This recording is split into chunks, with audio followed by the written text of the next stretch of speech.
आज हम बात करने वाले हैं 2009 में रिलीज़ हुई मूवी आफ्टर लाइफ की। मूवी के स्टार्ट में हमें एलियट नामी एक आदमी को दिखाया जाता है जो कि मरे हुए लोगों के फ्यूनरल को तैयार करता है ताकि वो लोग अपने अंतिम संस्कार पर खूबसूरत दिख सकें। जिस तरह एलियट उन डेड बॉडीज से बात करता था, एक दोस्त की तरह प्यार से रेडी करता था, इससे हमें ये समझ आता है कि एलियट कई सालों से ये काम कर रहा है। एना जो कि एक प्राइमरी स्कूल की टीचर है और अपने एक दोस्त पॉल के साथ रहती है। इन तीनों की लाइफ एक दूसरे में इस वक्त जुड़ती है जब एना एक इंसिडेंट की वजह से ज़िंदगी और मौत के बीच फंस जाती है। इसके बाद हम देखते हैं कि पॉल खुश रहता है जबकि एना उदास सी दिखाई देती है। पॉल एना से कहता है कि तुम्हारी प्रॉब्लम क्या है, लेकिन एना उसे कुछ नहीं बताती है। एना की स्कूल में एक जैक नामी तालिब इल्म से अच्छी दोस्ती होती है। जैक का मूड थोड़ा सख्त दिखाई देता है। एना काफ़ी सारी चीज़ों के साथ तजर्बा करती है। स्कूल ख़त्म होने के बाद में एना को अपने पियानो टीचर के फ्यूनरल में जाना था और यहाँ पर जैक को बाहर देखती है। एना उसे कहती है कि क्या तुझे मैं घर छोड़ दूँ।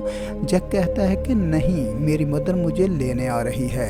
इसके बाद एना मेडिकल स्टोर से कुछ दवाइयाँ लेती है और साथ ही वो पार्लर में जाकर अपने बाल रेड करवाती है और इसके बाद वो अपने पियानो टीचर के फ्यूनरल में जाती है। और एना को यहाँ पर भी काफ़ी अजीब फील हो रहा था, जैसा कि उसका पियानो टीचर सांस ले रहा हो। अब चूंकि यहाँ पर एलियट भी होता है और वो एना को ऐसी अजीबोगरीब हरकतें करते हुए देख लेता है। शाम को एना का दोस्त पॉल उसे डिनर पर इनवाइट करता है और आज वो डिनर पर एक अंगूठी लेकर आया होता है क्योंकि वो एना को प्रपोज करने वाला था। पॉल एना से कहता है कि मैं जल्द ही शिकागो जाने वाला हूँ। इसके बाद बातों ही बातों में उनकी आपस में लड़ाई हो जाती है और एना पॉल की बातें सुने बगैर ही यहाँ से चली जाती है। बाहर का मौसम काफ़ी ख़राब होता है और एना चलती गाड़ी में अपना फ़ोन निकालकर एक नंबर डायल करती है। तभी चारों तरफ अंधेरा छा जाता है, यानी कि एना का एक्सीडेंट हो जाता है। इसके बाद सीन शिफ्ट होता है एलियट पर। उसके पास एक नई डेड बॉडी आई होती है और ये बॉडी किसी और की नहीं बल्कि एना की ही होती है। एलियट एना का ड्रेस एक कैंची से काटता है और एना से नीचे एक बहुत ही खूबसूरत रेड कलर की ड्रेस पहन रखी थी। एना के सर पर एक गहरा जख्म होता है और तभी यहाँ पर एना की आंखें खुल जाती हैं, जिस पर एना पूछती है कि मैं कहाँ पर हूँ। पर एलियट कहता है कि 8 घंटे पहले एक एक्सीडेंट में तुम्हारी मौत हो चुकी है, लेकिन एना को यकीन नहीं हो रहा था क्योंकि वो एलियट की बातें सुन भी सकती थी और खुद भी बोल रही थी। इसके बाद एलियट उसे डेथ सर्टिफिकेट दिखाता है। वो एना से कहता है कि तुम्हारा 2 दिन बाद फ्यूनरल है, तब तक तुम्हारी रूह तुम्हारी बॉडी में ही रहेगी, तुम्हारे दफन होने के बाद ये रूह जाएगी। अब एलियट एना से बातें कर पा रहा था क्योंकि उसके पास शक्ति होती है कि वो 2 जिंदगी और मौत के दरमियान फंसी आत्माओं से बात कर सकता है और यहाँ पर एलियट ऐसा होता है जो कि एना को सुन सकता है। इसके बाद एलियट यहाँ से चला जाता है। एना अभी भी यही सोच रही थी कि ये इसका कोई डरावना सपना है। दूसरी तरफ हमें पॉल को दिखाया जाता है। उसे पता ही नहीं होता कि एना मर चुकी है। वो एना के नंबर पर कॉल करता है लेकिन फ़ोन एलियट के पास होता है और वो कॉल कट कर देता है। इसके बाद पॉल एना के घर पर पहुंचता है। यहाँ पर एना की मां से पता चलता है कि एना की मौत हो गई है, जिस पर पॉल को भी इस बात पर यकीन नहीं हो रहा होता और वो काफ़ी ज़्यादा दुखी होता है। लेकिन यहाँ पर एना की मदर नॉर्मल नज़र आ रही थी, जैसे उसे एना की मौत का कोई दुख ही ना हो। दूसरी तरफ हमें एलियट को दिखाया जाता है जो एना की बॉडी को फ्यूनरल के लिए तैयार कर रहा था और एना के जख्म को स्टिचिंग कर रहा होता है, लेकिन एना को कोई दर्द महसूस नहीं हो रहा था। इसके बाद एलियट एक इंजेक्शन एना के गले पर लगाता है ताकि इसकी बॉडी के पार्ट्स बिल्कुल रिलैक्स रहें। इसके बाद एना की मॉम उसे देखने के लिए आती है और कहती है कि जाने वाला तो चला जाता है, लेकिन जाने के बाद जो दुख उसकी फैमिली को होता है वो खुद भी नहीं समझ सकता। साथ ही जाने से पहले ये भी कहकर जाती है कि एना के बाल फिर से ब्लैक कर दिए जाएं क्योंकि एना रेड बालों में बहुत ही ख़राब लग रही है। इसके बाद पॉल को दिखाया जाता है जो एलियट के पास जाता है ताकि वो एना की बॉडी को देख सके, लेकिन एलियट उसे एना के पास नहीं जाने देता क्योंकि फैमिली मेम्बर ही बॉडी से मिल सकते हैं। अभी पॉल की भी एना के साथ मंगनी भी नहीं हुई थी। पॉल की आवाज़ सुनकर एना अपनी जगह से उठ जाती है और पॉल को आवाज़ लगाने लगती है, लेकिन उसकी आवाज़ पॉल तक नहीं पहुंचती। अब उसके बाद जब पॉल चला जाता है तब एना एलियट से पूछती है कि मुझे पॉल से क्यों नहीं मिलने दिया। एलियट एना से कहता है कि बहुत जल्द तुम्हारी रूह बॉडी से परवाज़ कर जाएगी। अगर तुम अपने चाहने वालों के साथ मिलकर रहोगी तो तुम्हारी आत्मा फंस कर रह जाएगी। एना को लगता है कि एलियट झूठ बोल रहा है और मैं अभी भी जिंदा हूँ। शायद मुझे उसने कोई मेडिसिन दी है जिससे वो कुछ भी महसूस नहीं कर पा रही। दूसरी तरफ पॉल अपने फ्रेंड से मिलने पुलिस स्टेशन जाता है जहाँ पर इसका दोस्त पुलिस ऑफिसर होता है। पॉल उसे एना से मिलने की परमिशन मांगता है, लेकिन उसे मिलने की इजाज़त नहीं दी जाती। दूसरी तरफ हमें दिखाया जाता है कि एना अकेली होती है। वो एक कैंची उठाती है और आगे बढ़ती है। तभी यहाँ पर वो एक दूसरी डेड बॉडी को देखती है जिससे वो काफ़ी ज़्यादा घबरा जाती है। इसके बाद वो एलियट के आने का इंतज़ार करती है ताकि वो उसके ऊपर हमला करके यहाँ से भाग जाए, लेकिन एलियट एना के हमले से बच जाता है और एना को फिर से बताने की कोशिश करता है कि वो मर चुकी है, लेकिन एना ये बात मानने के लिए तैयार नहीं थी क्योंकि उसकी अभी भी सांसें चल रही थी। अब रात में एना एक ख्वाब देखती है कि वो इस डेड बॉडी को देख रही थी जो इसके बराबर में थी, लेकिन एना तो मर चुकी है। फिर ये ख्वाब कैसे देख सकती है?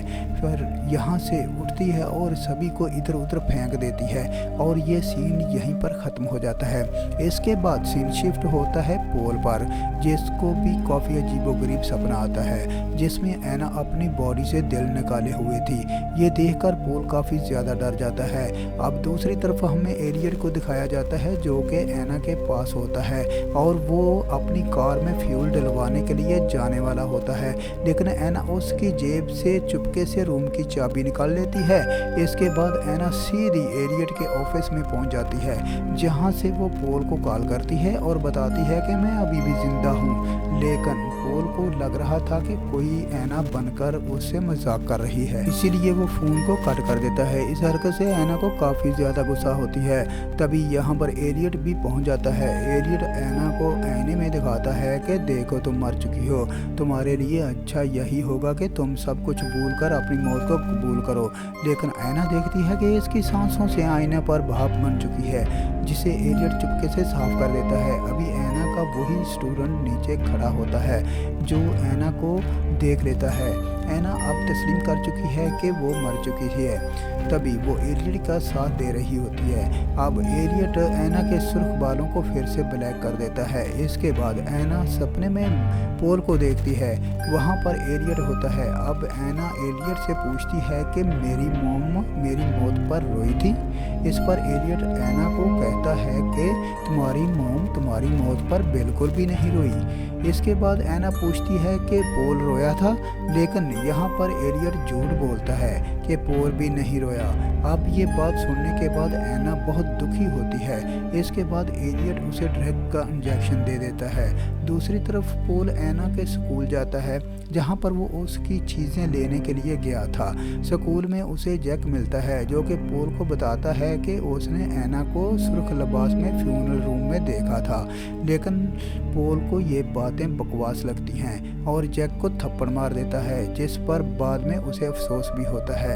एना के पास एक नई बॉडी भी आती है जो एक पुलिस ऑफिसर के भाई की होती है। वो पुलिस ऑफिसर एना की बॉडी को हिलते हुए देख लेता है। जब वो एना की हार्ट बीट चेक कर रहा होता है तो सोचता है कि इसका ये भ्रम है।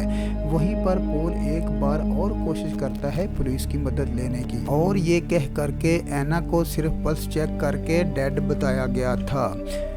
ऐसा ड्रग्स है जो कि कुछ देर के लिए इंसान का पल्स रोक देता है। एक बार तो इसका दोस्त मुतमिन हो जाता है और पुलिस ऑफिसर कहता है कि मैंने चेक किया था कि हार्ट बीट नहीं चल रही थी। इसके बाद पॉल बुरी तरह से टूट जाता है। जैक जो मौत के एक इंस्टेंट में काफ़ी दिलचस्पी रखता था, वो एलियट से मुतासर हो जाता है। वो एलियट से ये सब चीज़ें सीखने के लिए जाता है। तभी एलियट उसे एक बात कहता है कि मैं मरे हुए लोगों को फ्यूनरल के लिए तैयार करता हूँ। वो लोग जो अंदर से मर चुके हैं। मेरे पास और कोई रास्ता नहीं है। ये लोग हमारे आसपास गंदगी फैलाते हैं और इस ऑक्सीजन को ज़ाया करते हैं जो उन लोगों के लिए है जो सच में जीना चाहते हैं। अब ऐना जो गिल्ट में हुआ है सोचती है कि वो अगर ज़िंदा होती तो अपनी लाइफ बेहतर तरीके से गुजारती। वो एलियट से कहती है कि वो भी खुशी से जीना चाहती थी। एलियट से कहती है कि उसकी लाइफ में भी प्यार करने वाले लोग थे लेकिन फिर भी वो खुश नहीं थी। वो कहती है कि उसे अपनी गलतियों का एहसास है। एलियट उसे कहता है कि अगर तुमको जीने का दोबारा मौका मिले तो तुम क्या करोगी, और इसके बाद वो उसे रूम के बाहर ले जाता है जिससे वो एक हेलोजेशन से डर कर फिर से उसी रूम में आ जाती है और कहती है कि अच्छा हुआ कि वो मर गई। ऐना ने अपनी मौत को कबूल कर लिया और वो फ्यूनरल के लिए तैयार हो जाती है। तभी वो शीशे में अपनी सांसों के रिफ्लेक्शन को देखती है जो उसे महसूस होता है कि वो जिंदा है। इससे पहले कि वो कुछ कर पाती एलियट उसे बेहोश कर देता है और इसका फ्यूनरल तैयार करना शुरू कर देता है और उसे पूरी तरह से टूट जाता है और वो मूवमेंट ऑन नहीं कर रहा था। एलियट उसे फ्यूनरल मूवमेंट करने के लिए कहता है लेकिन वो नहीं सुनता। तभी एलियट कहता है कि ऐना जिंदा है। पॉल को उसके पास जाने के लिए कहता है। पॉल वहां पर जाता है और ऐना को बचा लेता है पर कहानी अभी ख़त्म नहीं हुई। पॉल आंखें खोलता है तो वो एलियट के बेसमेंट में होता है और ये सब इसका हेलो रिएक्शन था। पॉल कभी भी सिमेट्री में पहुंचा ही नहीं था। रास्ते में एलियट ने इसका एक्सीडेंट बिल्कुल वैसे ही करवा दिया था जैसे ऐना का, और ये सब कुछ वो पॉल को बताता है कि वो अंदर से मरे हुए लोगों को एक और मौका देता है ज़िंदगी जीने का और देखना चाहता है कि वो लोग चेंज होते हैं कि नहीं। अगर चेंज नहीं होते तो एलियट उन्हें मार देता है जो कि अब वो पॉल के साथ करने वाला था, और पॉल को अपने पूरे प्रोसेस के बारे में बताता है कि कैसे उसने दोनों ड्रग्स देकर इन दोनों को मरा हुआ दिखा दिया और कैसे हेली रिजेक्शन क्रिएट किया। ये सब बताने के बाद वो पॉल को भी फ्यूनरल के लिए तैयार करता है और जैक जो एलियट से पूरी तरह से मुतासर है ये सब देख रहा है और फ्यूचर में ये भी एलियट जैसा सीरियल किलर बन जाएगा। इसके साथ ही मूवी का इख्तिताम हो जाता है। Thanks for watching.